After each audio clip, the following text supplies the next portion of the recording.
Hello, ladies and gentlemen. Skillet coming to you from X4 Foundations, and we have a Hydra.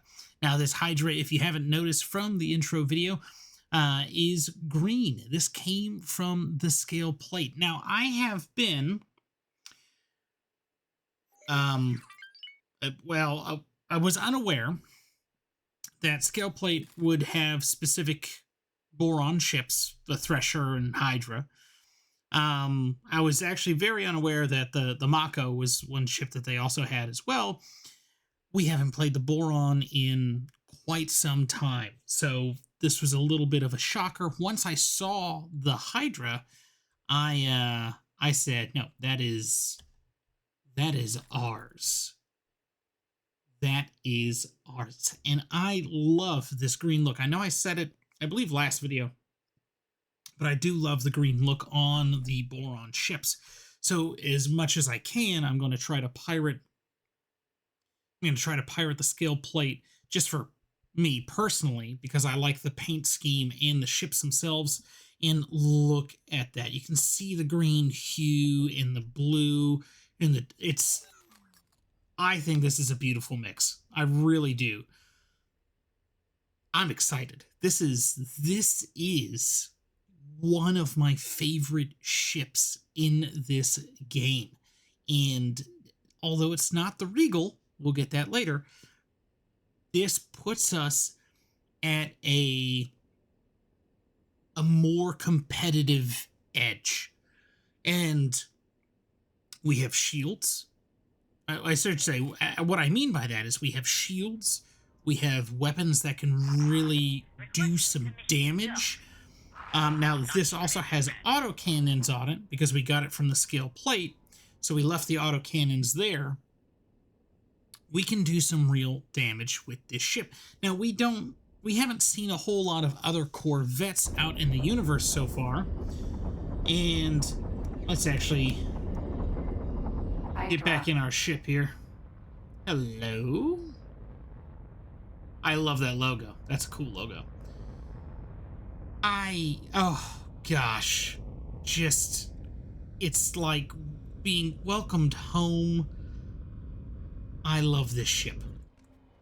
Now, we have not, somebody's gonna walk past here and say hello, sir, in a moment, but we don't have a whole lot of knowledge about other corvettes in the universe. Currently, our knowledge consists of Hydra, Katana, and Kakamori. So, comparatively, the Hydra, although lesser in hull, better in shields. Because I do believe it's all 3 shields. It's just the Boron shields are better than the Terran. So we have Mark III engines, we have combat thrusters, we have Mark III shields all around, the pulse railgun, and again the autocannon. How we have our current ship set.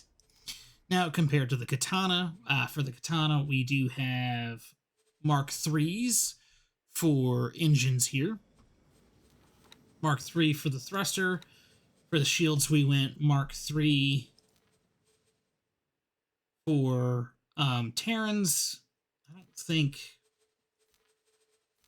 Pilati makes a huge difference here. It's a downgrade. So the Terrans are second best in this M-class category. For weapons, what we have is Meson streams, because this is another heavy-hitting weapon. Now, through our playthroughs, we've only seen one ship with 4 Meson cannons, or Meson streams, and that was in the Terran Cadet series. That was that first Katana we came up against, the one I went back for in episode 2 just to take. Turrets, we have just bolts, lasers here, just gives it a downgrade. The Kakamori, we have parented Mark IIIs, Mark III combat, we do have the same shields here.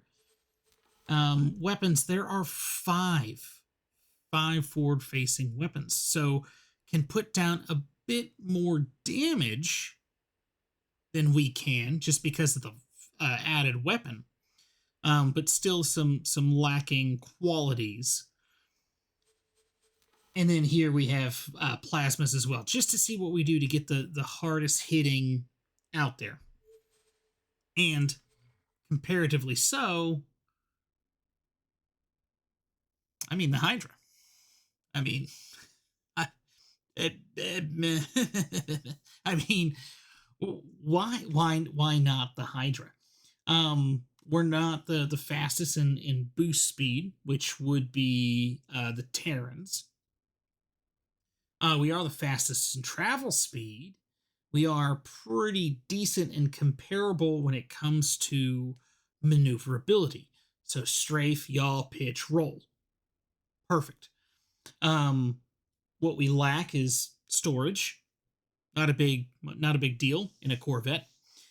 We do have 3 less crew than the Kakamori, but it's not really a bad game changer.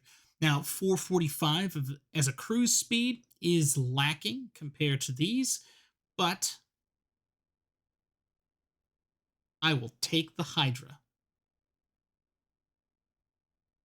almost any day. I love this ship. This ship is just a beautiful ship. I love the design. I love the elevator, the navigation way back here, the windows. This is an awesome design for a ship. Now, with this out of the way, and this is the biggest update that we have, right? We do have some other updates going on in the universe. One of the things is the Boron economy is now fully lacking hull parts, which we are pushing hull parts into Boron space to complete a solar power plant in Menelaus's Oasis, and then one in Great Reef. Our PHQ has been completed. We're going to need to do some upgrades so we can start working on teleportation range 2, and then range 3, and so on and so forth. And then our solar power station down in Orbelt is practically complete. It is producing energy. It is also already making some money. Let's actually take some of that money back. And then it looks like that the Boron are going to possibly move into Third Redemption. I believe that is the Boron color. And then I don't know what else is happening a little further south. I think that's where the little pyramid boys are. That'll get us into Sagaris territory. Haven't went that far. In exploration, we've managed to basically connect the ring network, and we have pushed into some of the interior of that ring. And then, looks like you, sir. We'll push you that. No, let's actually push you this way into free family space. We're also going to get up into Xyarth territory real soon and see what's going on in this corner. But we do want to get to Matrix 459 or 451 and Matrix 9 just to see how the free families and Talati are dealing with it. If it's going to be like any of the other playthroughs that we've done, I'm sure they're going to be fine. And one other bit of information, we have not pushed into faulty logic. I'm sure faulty logic's going to be fine. The HOP did lose true sight very early on, which I'm not too happy about, but we're going to have to figure this out. And then looks like there's an ongoing battle in Holy Vision. So we are going to try to figure all of this out. We've met the Vigors. We have our flying fish, the Thresher, way over here, who will at one point start exploring something. I don't know where we're going to have him explore. But that's where we are as a universe. Now, when we focus back in on the boron economy, we do have the blueprint for hull parts. We are going to, once we get some more money, we are going to build out a station to pump out hull parts. Boron desperately need this singular ware. Once we have the station producing hull parts, hopefully that'll bring us in a good chunk of money, and we can boost the boron economy and everything that the boron do. Water and everything else so far has been pretty easy to obtain in boron space. It has literally just been hull parts for the most of it. So that is going to be our economic goal going forward in the near future. And that's really the state of the universe. Oh, hello. Let's pick this guy up, and then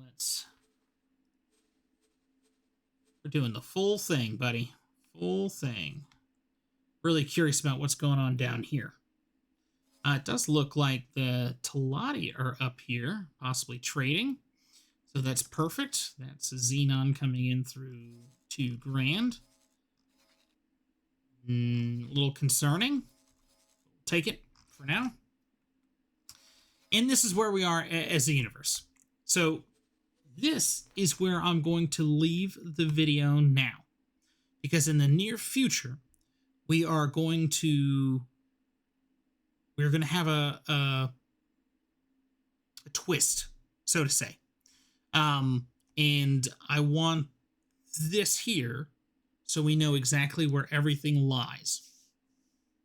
And as we move forward, we will, in streams and everything, we'll start finishing up the mission tree for the Herald, and then that'll actually put us in a good spot to get into Vigor Space and Avarice, because that's going to be the next part that we're going to have to do based off of one of our goals for this series, which is finish out that Avarice storyline. But this is where we're going to leave it for right now. This is a shorter video. I was super excited to get the Hydra. That song has also been stuck in my head for the longest time possible. So I hope that happened to you as well. Yeah, I said it. I'll catch you guys again.